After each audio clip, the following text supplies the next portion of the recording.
Okay, so good morning again and welcome everybody wide and far.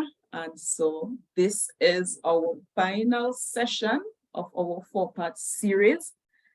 And so I want to thank all of you who have, blazed the trail, stay on with us to listen to all the information that we have to share and also get some of your experiences, some of your suggestions and feedback there. And so today we have an interesting area that we will be presenting on, and we definitely will be looking for some interaction and some feedback and inputs from you. And so for those of you who may have missed our sessions and not too sure or may have forgotten what this forum is about, it is a knowledge to action platform. And what we seek to do, our key objectives are we want to raise awareness and to share knowledge as it relates to climate smart agricultural practices and options for the Caribbean region. And as I mentioned, this forum spans from all the way to Belize, Bahamas, we have the ECS, we have Trinidad, Guyana, Suriname, Barbados. And so off and on, we do have Haiti participating with us. And so we want to use that platform to build a community of interested persons like yourselves. And so that to help us now promote a coordinated and collaborative approach among our stakeholders and our partners. And very key for us, even if it's last there at number 4, is that while we want to share the information, while we want to talk to you, while we want to listen to all what you have to say, and so that we can get a better understanding of what is going on and what needs to be done in the region to, strengthen our agriculture sector, we want to now translate that information, translate that knowledge to action on the ground to contribute to strengthening our policies, our farming practices, our trainings. And so this is what the forum is about. And so thank you for joining us today. And I will pass on to you, to Shalini, who will speak a bit more about the project for which this 4-part series is being delivered under. All right, good morning, everyone. Thank you for joining. And as Nikhil mentioned, this is our final session of the project's 4-part series. Thank you very much for engaging with us for the prior series. And if this is your first time, we welcome you. And before we introduce our very interesting presenter, just a little bit of the background, we would have taken a look at the first series, the first session would have been taking a look at the project and the justification for the webinar, the importance of the project, the importance of climate change and ag, so that would have set the stage. And then we would have gone on to look at some of the greenhouse gas training that we would have done and some of the work that the project would have done with ICA in terms of creating a regional framework for data collection, the capacity building that would have happened to build capacity in the participating countries, and then hopefully it will span out from there. And then the third session, we would have looked at technology. We would have taken a look at trade-off and multi-dimensional analysis. We would have taken a look at barrier analysis from a market and value chain perspective. So this project would have seen a lot of work. We would have gotten a lot of collaboration from the participating countries and the consultants as well, doing a lot of work, not just nationally, but regionally as well, to form that baseline, to create that springboard for hopefully further funding to improve the Caribbean sector in ag and climate change. So as we wrap up the webinar series, it's really fitting that our presenter, Dr. Channge Martin, who is international water and soil specialist, is going to sort of kind of give us a wrap up and then let us know what are some of the results and the lessons learned going forward. So sit back, don't relax too much, because we do want your feedback at the end. So over to you, Channge. Yeah, thank you. Thank you very much, Shalini. And colleagues, thank you for showing up and being there. That's definitely one part of the action. And hopefully that could be translated into further action where it's much needed right now. So colleagues, what I thought for this particular presentation is that perhaps we could have a conversation, and feel free to come in there and also in the chat, because this particular presentation will be more on the so what. The so what meaning that we would have presented you with some of the information there. You are familiar with some of the issues there. We really want to spend at least equal time on not just the problem or the problematic, etc., which is known, but where do we go from here? What are the concrete suggestions here? So this is what it's really about, that culminating thing here, and perhaps how could we springboard from there, both individual action and collective action in terms of the institution and any other organization going forward. And so as we go through these slides, I wanted to, again, make it more conversational, but reviewing some of the things that we would have visited here, and perhaps that needs to be contextualized or in the mind while we go through there and we decide together how we go forward here. The first thing I wanted to share is that essentially the argument that we would have shared is that there's a particular stress, and we identify not only climate stress, but the major point is that the agricultural sector may be at that breaking point. And whether it is climate stress, in this particular aspect, we are focusing on that. But the issue is, how much more can the agriculture sector cope? And what if these unprecedented events, these stress points, what it is doing to the agricultural sector, but more so the people that depend on the agricultural sector, from the point of food, from the point of livelihood, from the point of managing the environment. So that is the first point that we really want to perhaps have that common alignment here as we go forward. So, and this is essentially what we are saying. We are essentially saying that we are not debating whether climate has always been an issue there, or even the issue of climate change. We are clearly saying that the climate, in whatever form, whether the variability form, the weather form, etc., whether in these forms there are some unprecedented climate change impacts that really is threatening the reliability of agriculture as a developmental pillar to address the big ones, whether it's poverty, whether it is food and nutrition security, biodiversity, etc. And this is the concrete connect here. And so essentially, for the first thing, if you click again, Nikhilya, I wanted to map these webinars to the three simple message that I would have provided in some of the previous webinars, which is one, the first webinar asks us basically to take note. And that take note is basically saying that agriculture can be part of the climate solution. That is what it is saying here. Even with these kind of things that we are looking at, it can be used, or it can be part of the climate solution. And we also had the second clear message, which is take into account. And this is where the webinars on the National Agriculture Green Gap, the GHG emissions, and also the issue of technology adaptation with markets and trade-off analysis, all of these things say, hey, let's take account that, hey, for us to make that connect, for us to get these climate resources, the finances that are needed, these are the things that we have to do. We have to look at and present the evidence that agriculture can be part of the solution, and we have to build our capacity to be able to present that climate rationale and also present that technology. So what do we do? So we are taking into account that this is what we have to do. This is how we are going to connect. There is a whole set of funds available outside. The agriculture has not been a part of it. And how are we going to do that? We are simply saying that let's get agriculture at the table, seated there, and let agriculture come, not just by the talking, but by clear evidence, by clear vision as to what they're going to do. And therefore, that substantiates the need for investment into the sector here. So I wanted to at least pause and ensure that we are very clear as to these points here. Further to that, when we would have taken note, we would have taken account, this is where we build in our evidence, then we are taking action now. And that is very, very important here. So it moves from just the talking and the observational studies and whatever thing is that.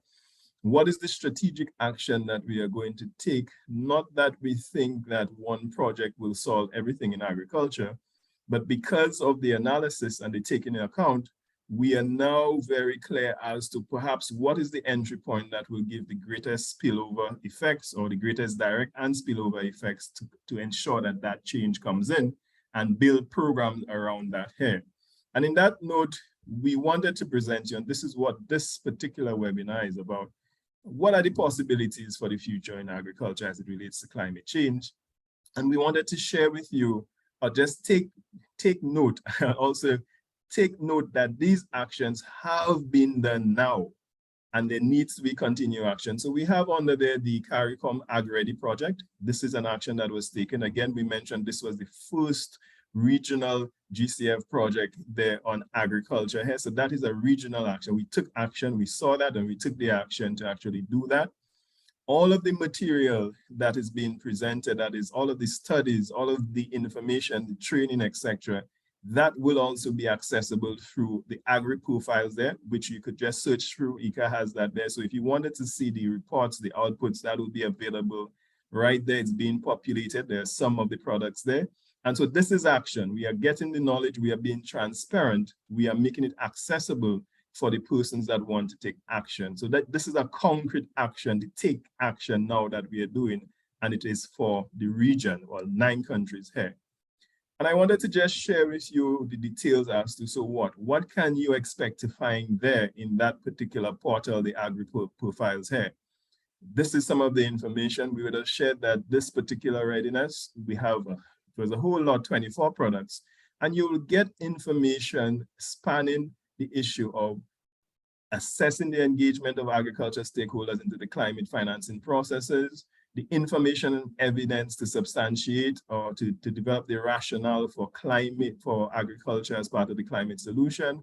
And you will see what capacities were built and in what areas here. Specifically, you would see things like NDC analysis, the GHG inventory. So all of these are data resource, information resource that anybody here through Google, through the agri profile, that information will be available there for you to access, including some of the recordings of the seminars here, the webinars here, etc. here. So I think that is specific to agriculture.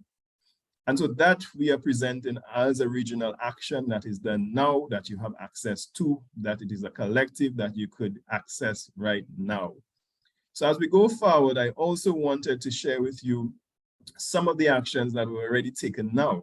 And that includes the building of the capacity. Some of you here would have been part of this initiative, where we would have built the capacity in almost all of the areas that we would have mentioned or had on the webinar here, through different mechanisms, whether it's training, just the knowledge, the support, the coaching, the skills, all of these ways are ways that we would have built the capacity along the areas that I would have mentioned.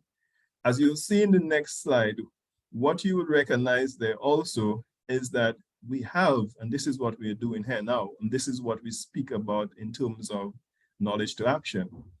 We are now presently using the CCRAF, or what we call this particular tool that we have, to disseminate that information, not only to technicians or persons that were directly involved in the product, but as part of accountability and transparency, we are saying that the heirs of the people beyond just those in agriculture is important. It is important, and so therefore we are finding the mechanisms to hear and have these conversations there that would be relevant to developing and continue developing interventions here. And so that is very important because that addresses the issue of inclusiveness and accountability and transparency going forward.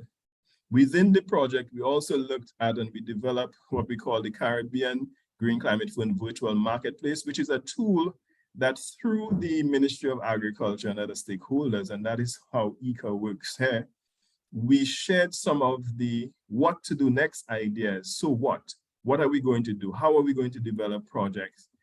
Through a platform that persons could see some of the ideas that they would have presented, how we collated it into a project format or an idea note. And they would have had the chance to literally, almost like eBay, bid on or buy the interventions they thought was more pertinent to their area in terms of changing something in agriculture here. And so we provided that platform so we get a sense of, okay, on a regional basis, this is what may be needed to transform the sector, but on a St. Kitts basis, On this basis, this may be specific to St. Kitts that we need to articulate that in the activities through the general framework. And so this is what we have done up to this point here. Now, next slide, please. And colleagues, I wanted to pause there a bit. I'm not going to go through all of this here, but it becomes pertinent when we get to the next slide here, which is when I'm going to be asking you, whether through the chat or through your mic, to offer some suggestions as to, based upon your experience and what you would have known and what you saw we present here, offer some ideas. What do you think that transformation looks like? What should be emphasized? How are we going to make that leapfrog jump as it relates to addressing issues in agriculture there? Not all the issues, but pivotal issues that we could get a good return or socioeconomic return on investment. And so I felt that I just needed to have that slide there, again, to have your mind focus on these are some of the barriers that have been identified that is limiting the leapfrog from the ASES, agriculture ASES, and agriculture to agriculture as a responsive, climate responsive sector here. And so you'll see the issue of data. You'll see the issue of the linkages between the institutions. You'll also see the issue of research, the issue of technologies and practices.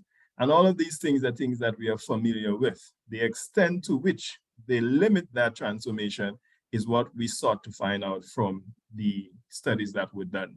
Next slide. So colleagues, this is where the conversation continues here. And those of you that are brave enough could perhaps open up here, or we are going to ask you to write it in the chat here. We wanted to get the ideas. So now that you have attended these webinars, through the experience that you have had, what are your ideas? What are the actions, and also what are the commitments that you are ready to make to support that transformation?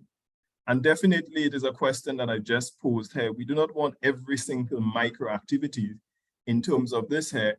And I definitely give you some time to think of it. And so we could either, those of you that already have that on the top of your head could vocalize it now, or we are also going to be looking through the chat to see if there's any information that is there. Definitely from the point of fairness, I'm going to give you some time to ruminate on this here.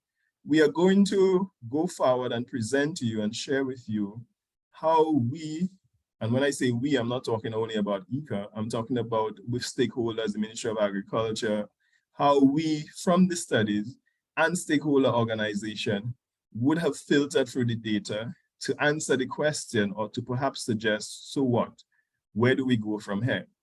And this is our thinking here. When we looked at the data, particularly, and this is very specific to the donors and what that is required, the Green Climate Fund, the basic thing is that you have to present what is called a climate rationale. So whatever problem that you're identifying in agriculture, it has to be related to the climate. And so what we found from a lot of the reports, including the GHG, etc., and all of the NDCs and all of these things coming together, all how we looked at it, we are seeing that within the context of the climate-related threat, we are seeing floods, drought coming there, hurricanes. These are the things that are coming out at us very strongly, which are termed hydrometeorological hazards. So we are seeing clearly that a lot of the agriculture, where it is here, and the underperformance or to transform it, these are some of the critical issues that have to be addressed. But more so, we are seeing that when we looked at, okay, these are the issues, how many farmers are exposed to that? That is when it gets mind-boggling, when we are seeing so many farmers that have been affected by that, and the acreage there, we definitely cannot address that in one project. But it is definite for us that many persons across the regions are affected by water-related issues and soil-related issues. Amidst that, the issue of the low productivity, the inadequate policy, all of these things are there. But the convergent point, and this is where we saw it here, the convergent point is really the basic production inputs. And I'm not talking about the fertilizer yet. I am talking about the basic fundamental inputs that are needed for the agricultural development, perhaps in the open field particularly. It is under threat. And that is the issue of water. I don't think whatever system that you're growing in, you cannot escape the need for water. The issue of soil, because predominantly a lot of our agriculture is still be done in soil, and predominantly across the world actually, then that becomes an issue. The quantity, the availability, and the quality of soil, or these fundamental inputs, they are under attack and they are being threatened. And so therefore, to secure any production basis or continuity, we must look at what are we going to do with these? How are we going to treat these? And therefore, prioritize interventions that are related to these. Next slide. And so with that, colleagues, this is the basic argument that we came up with. The basic argument, and you'll see in the middle there, right under, you will see the farm enterprise, and be very, very clear that we are not only talking about the farming enterprise there, because we are recognizing the value chain, and you would see that in Dr. Prasad's, presentation before, Govind, sorry. You would have seen that we are looking at production is important, but we know that the conversation has to be along the value chain with the consumers as well. But in this argument, we are saying essentially, let us see how we could secure that production. So we are focusing on the farm enterprise here. And that is the middle thing, the middle green thing that you see here, right above this here. The argument is very simple. We are saying essentially, what if we could stabilize the farming enterprise, meaning that even with these climate-related shocks, because of the way that we are managing the farm, we are able to stabilize it. So these shocks do not create all of these big disturbances there. Because of that, you are managing the shock so that it does not disrupt to a very large extent your production, the quality of your yield, etc., and therefore your livelihood. What if we could do that? And what if we could do that? And we are suggesting that, what if we could do that by implementing agroecological practices, by more sustainably using the resource, that's resource optimization. You will see how we pan that out in terms of both increasing the quality of your product and also waste management. And three, what if we could offer a way of valuing what we call the natural resources, meaning that farmers, by being on the land, they are, if they're doing the good practices, they are actually stewarding the resources like soil. They are making it be in a particular state, the water, etc., the bees, etc. All of these are things that they are doing, but it is not being valued or assetized on their worksheet or on the financial statement as something of value. And so we are making this argument that let us try to stabilize the farm enterprise against these climate shocks by implementing these thematic areas. And if we are able to do that, what that means is that because they are now able to manage that and there's a consistency, then you build, this is the premise of building equity. And this consistency in itself becomes something of value that could be marketed, meaning that even to the bank, when you're looking at loans, if you're able to show that you have a fairly stable and predictive farm enterprise, then it is a better basis for investment. And so that becomes a capital by selling your farm as one that can manage these shocks and don't have these huge disruptions when these kind of shocks happen, or you limit it. And to do that, we are saying that if we are able to achieve that kind of stability, then that translates into a leverage of relationships for business continuity, whether it is to access financial resources, whether it is to access markets and relationships, or further investment opportunities, for example, like waste to input business models.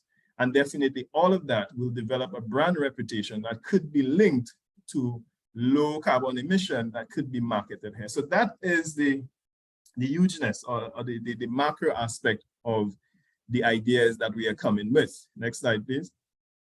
And to delve a little deeper into it, this is what we are saying. The idea is de-risking investment in agriculture through implemented stabilizing the farm enterprises, and along that, all of the, the value chain, or all of the other actors along the value chain.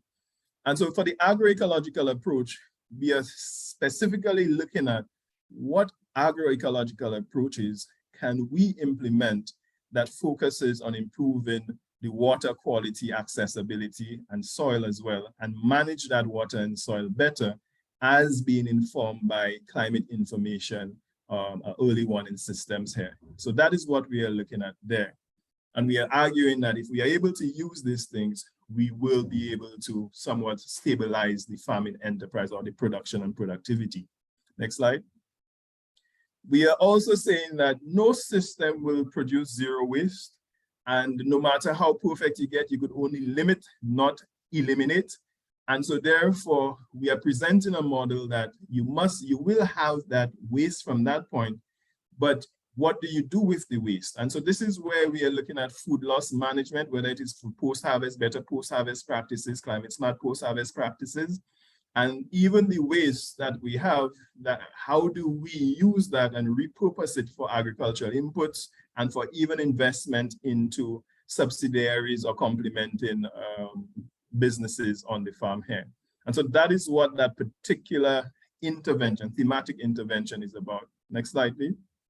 And we spoke about this here. How could we use the natural capital? I'm glad to know that even in the Caribbean, particularly in Trinidad, that conversation has started. Some of our partners, the Copper Foundation, would have been doing that with some of the businesses, looking at this simple thing that bees, pollen, if you are able to, by your practices, have more of these pollinators there coming to your farm, they're providing a service of fertilization, etc. That in itself is a credit. And how can that be monetized or assetized so that it increases the value of your land or your production system?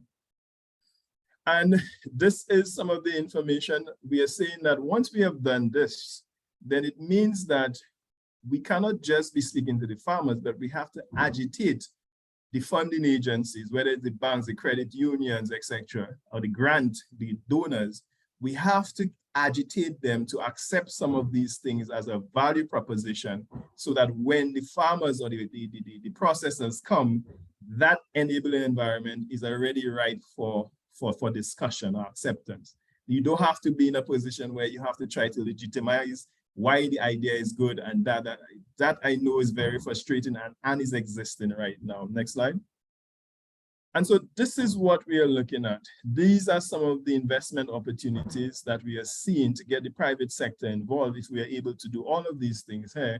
If we are able to present that kind of a business model, if we are able to present the fact that the farm enterprise is more stable against certain climatic shocks, and if we are able to have these conversations, we are saying that the private sector, from the point of natural capitalization and natural capital, could actually come into that, and the enterprise, farming or investment in agriculture could be looked at more convincing.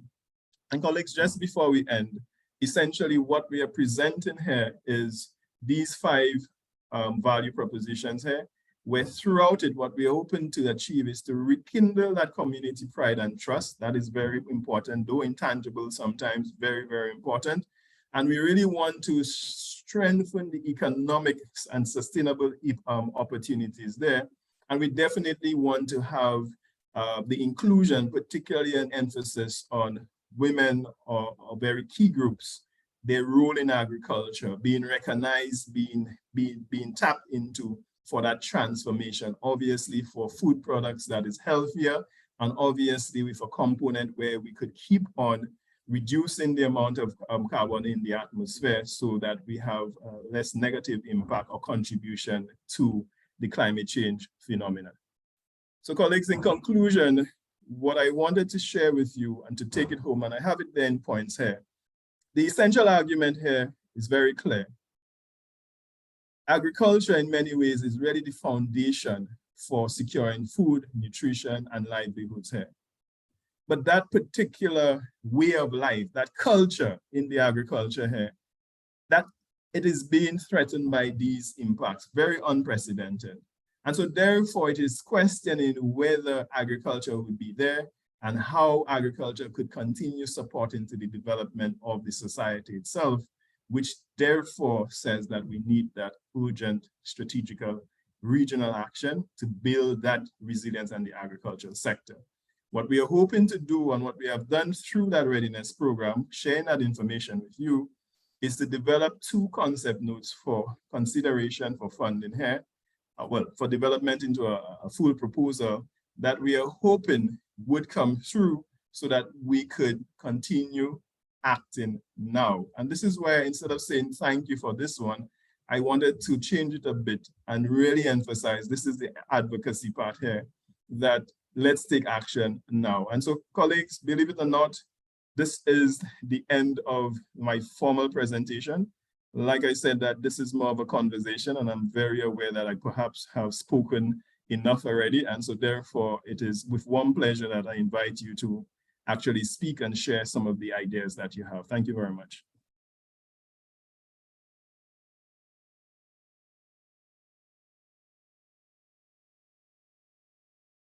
You on mute, Shalini or Nikita? Yep, thank you, Chani. Okay, so thank you again, colleagues, and thank you very much, Chani, for that very succinct and clear presentation. Colleagues, you would have heard a little bit of the work that the CARICOM Ag-Ready project would have been doing, which was led by Ika, Chani being a key party, along with Kelly Witkowski, who I don't think she could be here today. And also you would have seen some of the work that has to be done and some of the work that we're currently doing to get us to that point. So please feel free to open up your mics right now. This session is a little bit different in that it's not just a one-way transmissional webinar. It's definitely important that we hear your feedback and we receive your feedback so that we can then integrate this into the concept notes that Chani had mentioned, which will go forth for further funding from the Green Climate Fund. So please, it's imperative that you speak on behalf of your country and your experience. I'm going to try and pronounce this, Lench. Thank you, Jenny. Let me commend you on this very insightful and informative presentation. Just a comment. Sorry, my name is Lynch Favre. I'm the Senior Technical Specialist for Agriculture at the OECS Commission. I was pleased to hear you linking, making mention of the fact that the very basic availability of inputs at the farm level, including water, is what that is on the thread. And I also was quite happy for you to make the link to the value chain,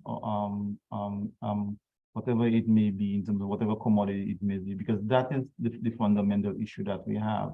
I think that there is a disconnect between the increasing cost of production due to climate change, with the increasing inputs, transportation, etc., and the basic ability of the market to pay in the region, and that is the fundamental reason why there's a lot of attrition in the farming community regionally.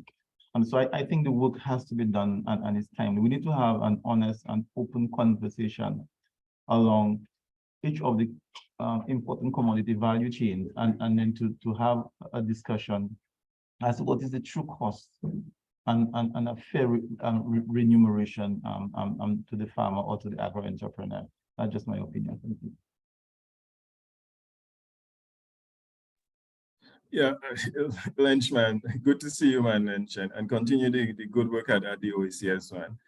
Definitely, there's nothing that you said there that I disagree with, particularly the very pointed question, whether the market could pay for these shocks that are happening lower down the value chain. That is a critical point. We have done some work on that, and we have built that argument into the second concept note that focuses on the market. But we definitely would want, in some of the prep work, if we go further than the concept note, we definitely would have to do that analysis in preparation of the full proposal. And so therefore, we would welcome your ideas here. And colleagues, just to note there, we have used a very involved approach to do this, what we are doing here. Even at the concept note, the several stakeholder evaluations at different levels, etc. And I just want to assure you that if you have not been included and you were not involved as yet, there's still a whole stage to go, where if that translates into the development of a full proposal, we would have to come back in greater detail to engage the stakeholders there and to solicit some of the ideas for consideration and incorporation into the full proposal. Thanks. Back to you, Shalini. Thank you, Chani. Yes, and then Rainier. Yes.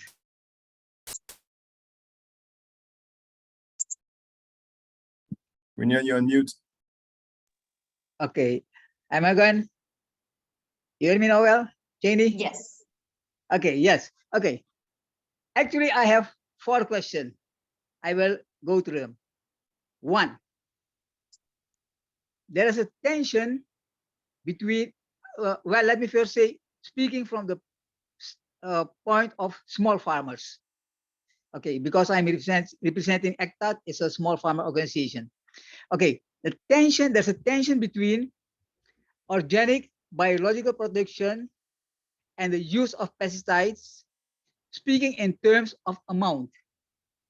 The farmers here, when I stimulating them to go on organic level, biological level, they immediately respond, well, it is nice, it is good, we can understand, but what about my amount, the increasement of amount? Because if I use pesticides, I have a higher level of amount. That's question 1. Janie, write it down. That's question number 2. There's a tension in financial regards. You have 1, crop assurance, you have the grants, you have the loans. Of course, the small farmers, they would like to have grants, but grants now, as we see through worldly financial stress, grants are limited. So they have 2 options, crop assurance and loans. Crop assurance is a problem, speaking from Suriname, because there's no crop assurance here. The agents of the crop assurance institutions, they tell me it is 1, too risky, and there's not a great amount of small farmers. So then the next option left for the small farmers is a point of loans. Loans is also a problem for the small farmers because they say, I am a small farmer. How can I take the loan? It's a big risk for me. If I have bad weather influence, for example, I am gone. I cannot pay my loan.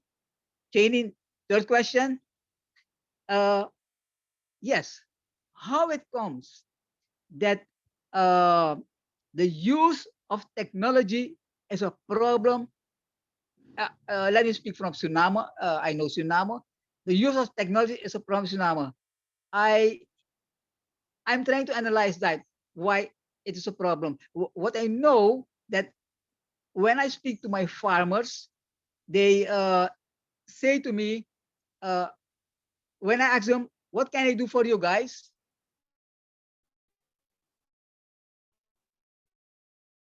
They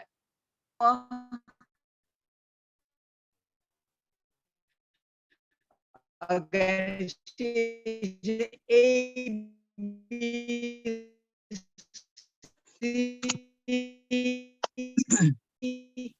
is that what do they want to, why are they say capacity building network to my farmers, they no, they don't like it. They say, those every time you want to give us training and training and training. Do you know that we don't have the knowledge how to produce our things? What we want from you, give us land, give us machineries, give us apparatus.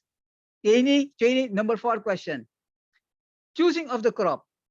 I was yesterday I was on the field and I met some farmers. They gave me, to their opinion, they gave me the latest information. Those, do you know what is going on? I said, tell me. Well, they say the big guys, they have or they take large pieces of land and they are going to plant fruit trees, citrus and so on. And I say, what is wrong with that? Well, they say to me, what wrong is it that they are smart guys, because we small farmers, we keep sticking in the cash crops and the federal crops, and that is a risky business. And these big guys, they are going to plant the fruit trees that is sustainable and that gives them more security and income. That's it. Thank you. Yeah, Rainier, thank you for that, man. You almost took me back to the classroom setting where I am in a position where I have to now defend or ask for some answer some question. Nonetheless, Rainier, before I delve into them, I did take notes, like you said, and I did use technology to take notes here, right? So I Okay. wanted to first say that here before I go into the details here, and please appreciate it, Rainier, here. It is not that I am downplaying any of what you said there, but I want to bring a reality there that often, and that critique is an autocritique for myself as well, that often we as technicians, and this is the situation that we face, we as the technicians, we are so good at what we do and we are so passionate about what we do that sometimes to articulate that on a macro level, where that level of technicality is not very important at that particular time in terms of developing broad scope interventions, macro interventions, it's often, sometimes we technicians would debate whether a needle is this long or this long, even if it is different by 0.0011 centimeters, etc. I wanted to put this here because, colleagues, what I'm asking here, before I go into Rainier's question, is that no doubt all of what Rainier would have mentioned here, these are very technical and very, very pertinent issues. The idea here is how do you design that? How do you package that as a huge or a more macro thinking, a more change, a theory of change transformation that is relatable and that is an argument that can be appreciated even by persons that are not in agriculture. And so when they're looking at it, they're saying, yes, based upon these arguments, I could fund this, or I'm willing to fund this or invest in that. And I'm saying that there's a point of sufficiency that when you're doing this here, too much information at that point may not be necessary, but the grand argument as to how you put it together is very, very important here. And so it is an issue of opening or expanding the technical purview, not only to the intricacy of what happens on the farm, but more to the intricacies of how you're going to package this and sell this here to convince the investors. So I wanted to give that preamble, Rainier, before I get into what you ask here. I think as it relates to, and just come in if you think that I had not captured some of the points here, I think the issue of, one, I wanted to start at the issue of the financial first. One of the things for the financial, whether it's the grants, the loans, the crop insurance, and the project here, what the concept note that I mentioned here, we are looking into whether there's a crop insurance there that could be used across the Caribbean as opposed to Suriname alone with its population there of farmers. We know that the CARICOM as well has been looking at that, and they have been making some headway on that. And so that form part of the intervention that we are looking at from the same lens that you said, Rainier. How do we make this thing affordable or workable within the current population of farmers that we have? So that is carded there, and that is very necessary. Within the area of grants, and that is one of the things here, there is hardly any funders that I know, perhaps with the exception of UNDP and the small grants, that would look favorably on individual farmers applying for a grant, right? And so therefore, the whole issue of collective action, whether it is through a particular group, whether it's cooperative, or whether it's through an association, etc., the farmers on the ground they have to know that, and they have to ensure that even if they may have the skill or don't have it, they need to know that coming together in whatever kind of collective here and applying for it, it is a stronger argument than one private entity coming and ask for a grant, which they have personal interest in. So that has to be clear, and that is the foundation. Often I find that individual farmers or two farmers, the funders will always look at, okay, this is how much I am expending there. Is that only going to benefit one farmer? And if it's going to benefit one farmer, how is it going to benefit the society? And so I wanted to make that point there, first of all, in terms of the grants.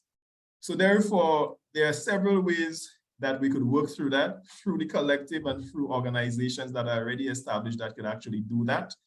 And so that is one way. The issue of the loans, and I made that clear here a while ago in the presentation, then we have to develop into the intricacy of it. I love what you said there, Rainier. And one of the key points that we're trying to change here is if we could better value the farm, first of all. So yes, the farmer yield and production, we are saying it is not enough to value a farm, the number of trees and yield. What if we add the service the farm is providing to that? By saying that by having this farm and doing the good practices, I am increasing the soil health, I am increasing the number of pollinators, and therefore leverage that as a value that increases or that could show the value of your enterprise. And so therefore it becomes an asset line.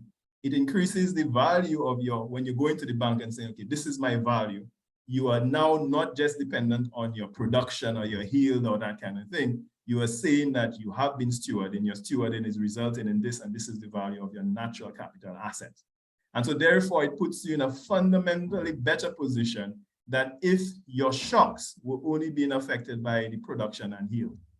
And so this is what we're hoping to work with. And we are saying very clearly, and I agree with you, the conversation of loans and how these financial institutions see loans has to be tormented, I would say. It has to be agitated, where they get a better sense of this is the reality on the ground. This is why we must do it, and design portfolios that can work for the farmer, not portfolios that by the time they engage with it, it's almost like the farmer signed themselves to I want to have a better word, to a negative thing if these shocks were to happen. And so that is what we are going to work on, Rainier. The issue of biological and organic agriculture that you also mentioned, and that tension, we do recognize that there's still a lot of work to be done in terms of understanding that, but more so translating it into a business model under the Caribbean context. But more so, we are very agnostic to particular systems to say climate smart or that. We supporting whatever system on the ground that can work and that could bring that livelihood and that stability. So you won't see, at least, and that is perhaps my personal viewpoint, you won't necessarily see me flying this flag here, climate smart flag, because that is the thing coming in. No, I am concerned about, within the context of Suriname, what works. Because today you call it smart, climate smart, tomorrow something comes up, you call it something else. All I'm interested in, the fundamental thing is it working here? And can we replicate what is working here? And so I wanted to give that sense here. I don't know, the issue of the fruit trees, etc., that you mentioned, and the lower risk of production, that for me is a very smart choice. I'll tell you this, it is a very smart choice, but again, it is dependent on the circumstance and the land that you have available to you. But it does go along the principle of how could you spread out your risk? How could you have that kind of stability looking at your input versus output that you're looking at and the shocks towards that stability that you're looking at? So I don't know if I would have covered everything that you would have mentioned. The issue of technology remains a very important issue, not from just the point of whether they could use it. I'm firmly an advocate that yes, training has its sufficiency, meaning that yes, training is good up to a point here, but it must be married with real tangible things that the farmer could use almost immediately, mid-term and long-term as well. Thanks. Thank you, Chani and Rainier, Yes, for that. thank you. I am doing my poll feedback for the poll now. Thank you. But I am content with your response, Janie. Thank you. All right, no problem. Thanks. Thank you. There is a message on the chat from Dean that who's from St. Lucia, that many of our countries, they've only now caught up with climate change impacts and long-term effects on their environments, the economic sectors and the ag sector included. So although they're still very much focused on the disaster risk reduction and that disaster response, that leapfrog effect that you mentioned must see them in getting ahead with climate action, putting their system in a position to withstand whatever climate changes may bring, while mitigating against further environmental degradation. So Dean is saying that they do have an appreciation of what scarce or depleted resources can do to production from experience. But the issue is that the pathways to climate smart or climate resilient ag needs to be clearly defined on a case-by-case basis. And then that can drive requisite investments for climate action initiatives, which which Chani, you did mention, and I'll let you respond to this, but you did mention that that not just as a region and as a sector, but a case-by-case basis. So Chani, I'll let you respond to that. Yeah, there's no response to that really. And apart from this thing, I think all of what was said there is on point. And in some manner or form, it is reflected in the thinking and what we're going forward with. So I thank you very much for that contribution, Dean. Thank you. And then Ezra Nicholas is saying that a farm enterprise is going to need some sort of insurance to sustain itself and rebuild. So she's asking, are there any insurance services available to farms, whether small or large, for small island farmers? Yeah, so there were some systems there. To be honest, I don't know if they're still working. I know, like I said, I know on a huge basis, the CARICOM is something that is a priority for CARICOM here. I know for the banana, at one point in time, there was a crop insurance for the banana. And so if any colleagues know of any existing ones here, please share that in the chat there. But it is something that we could go back on or perhaps check some of the studies that were done to actually find that out. I'm not aware of anyone now for smallholder farmers, which I mean less than 2.5 acres farm. Thank you. And there are a couple questions asking for grant funding, and I saw someone sent a couple links. I think Ms. Green here sent us a couple links on the chat. So please feel free to check out that link on the chat. And then Ms. Green, you can go right ahead. Thank you so much. I just want to say this has been an excellent series for me. I've learned a lot, things that I have only heard about a little bit in the news in some instances, with the reporting on the major summits around climate change and such. So this is really helpful. I'm not a big farmer. I have half an acre that I'm attempting to transform through permaculture principles. But I do study agriculture informally, and I have my permaculture design certificate. And I'm very, very keenly interested in whatever ways I can get involved in some of the thinking and strategizing going forward.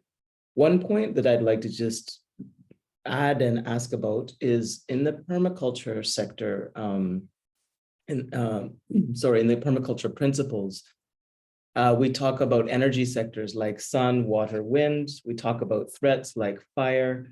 And one of the sectors we talk about as a factor that often gets lost in thinking about agricultural production is the people sector, and people can be a threat. Chani, one of the things that you said was, you know, the climate change and the sort of level of stress that agriculture is at in the Caribbean right now is pretty much at breaking point.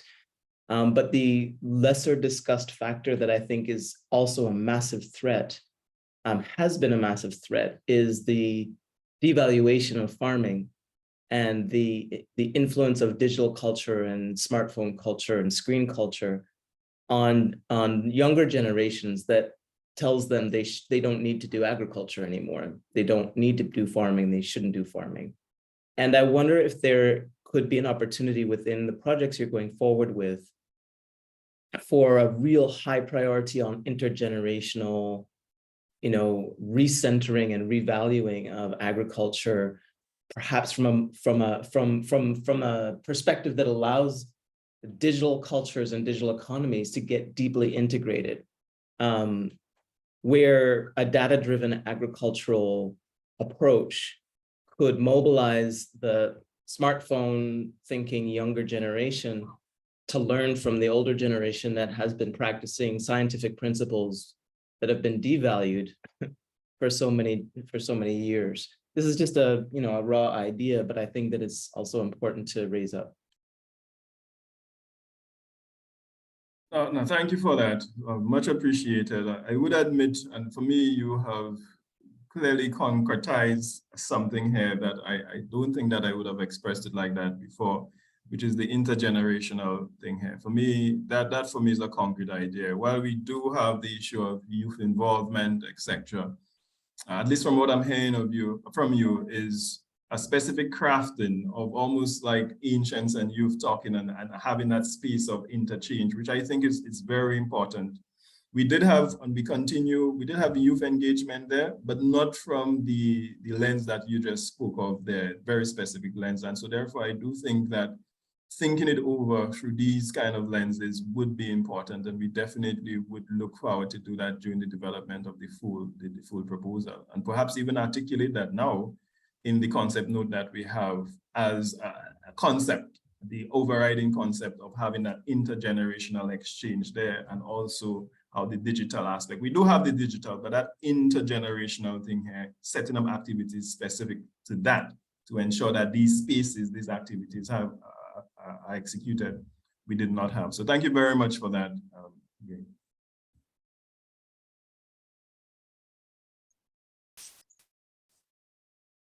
All right, so anyone else? Any questions, any comments? Okay, so if that's it, I think I'd like to just thank our presenter, Dr. Chani St. Martin, especially since he has presented on the. Someone has their hand up, Shalini. Yeah, I see Makeda. Hi, Makeda, you can go ahead. Hi, good morning, everyone. I'm in Trinidad and Tobago, but I just want to chime in a little bit because I'll pull you aside after Chani, because that's intergenerational knowledge exchange. You should have seen that somewhere before. But it is a lot around the mindset. I guess it's something that comes up a lot, and it has to do with the culture around the farmers, because the last Miss Green, she mentioned that there may be some challenges in terms of younger folks getting involved in agriculture, and some of the closer contact I've had on the ground recently, those who are involved and who are present, the education that they're getting access to is very much grounded in a vision or a perspective on agriculture that is from 20 years ago or so, and not necessarily adaptive in terms of what's happening currently, much less looking forward to what is needed 20 years from now. And they being young farmers, they are in a position to need that support. So I guess something along the lines of, I know ICA had a project with model farms, but I don't know to what extent these model farms were based around agroecological practices. And very often these are the spaces that can act as beacons to sort of stimulate that culture of belief that the agroecological practices are in fact sustainable and are aligned with livelihoods that are grounded in a model that works. So a lot of it is about seeing and having that contact. So I guess my reflection and my suggestion would be around looking at spaces that are grounded in that articulation between the technology, the traditional and indigenous knowledge, and also in alignment with experimentation and innovation, a culture of experimentation and innovation around what's happening in the farming. Because I think though what's happening around the inputs are some of the challenges about high levels of importation of inputs, is because there's not a stimulation to create, there's not a stimulation to experiment. So there's a lot of just consuming, where really and truly farmers are also very creative people. So that's an aspect there that can be experimented with, which is a certain exchange among farmers who are already experimenting and creating different inputs, whether it's tools, whether it is different types of fertilizers, as the case may be. So I think that's the triangle that could probably look at the model farms there. Innovation, the sustainable agroecological practices, and the exchange around traditional and indigenous knowledge across the generations. Yeah. Yeah, Michaela, thank you for that. And anyone else, feel free to pull me up whenever, whenever you wish. Michaela did contribute to some of the work, some of the studies that we spoke about. So Michaela, I'm really glad that you actually connected and you're actually following through with some of that as well. That's very much appreciated. That is the kind of connection and the family that we're hoping to have through that webinar there. And so thank you for that input, Michaela. I want to say also, colleagues, and again, this is one of the major points for us. And Michaela, definitely, since you did that, go back and look at it. Because the point is that we would not have expressed it in the concept note like that. But hearing it very clearly there, I'm now seeing merit in perhaps having that as the top level concept, and then gauging and then connecting all of the youth thing under that, meaning that this is the top here. Let's ensure that these spaces are there, and then adding the different things to that. But in the concept that we have now, and just like the idea that Green would have provided and other persons as well, I think that perhaps this is more convincing as a thematic way to convince them. So I definitely will have a look at that and see how we could put that in there like that. Thanks.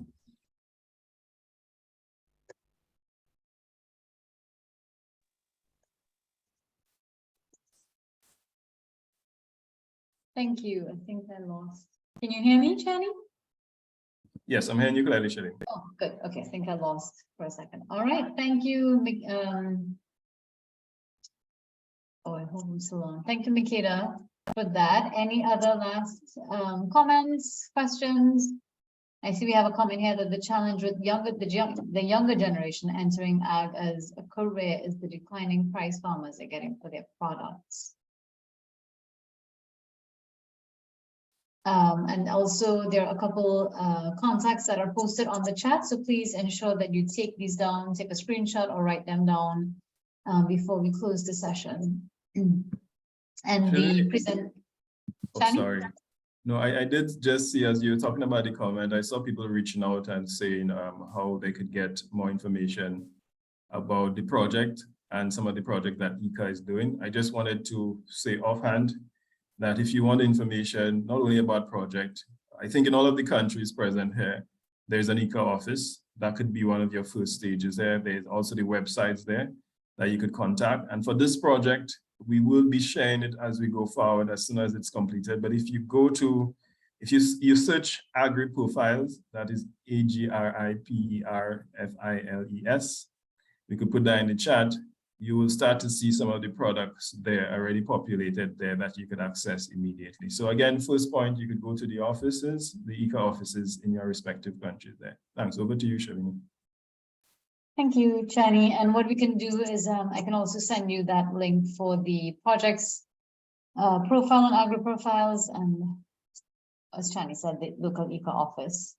So I think if that's it, I want to thank you very much on behalf of the project for your time and for sticking with us through. You mean photo of everyone? Yeah, that's a good idea. Oh, okay. Sure, if you guys would like a group photo, I can try to do that. Maybe you can turn on your cameras and let's see if we can get this. So it'll be great if everyone can turn on their cameras, just as mine starts to. And we can get a nice group shot. For those of you who are driving, please be very careful. Nikila, maybe you can also help with the screenshot in case. Yeah, no problem, Shalini. I don't get it, but I'm gonna try and take one anyway. All right, big smiles, everybody. Let's get the other page. I have a couple pages to go.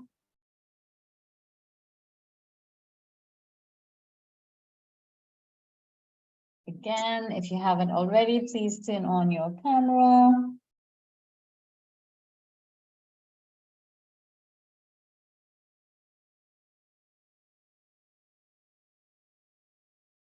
All right. Okay, so I think I got it.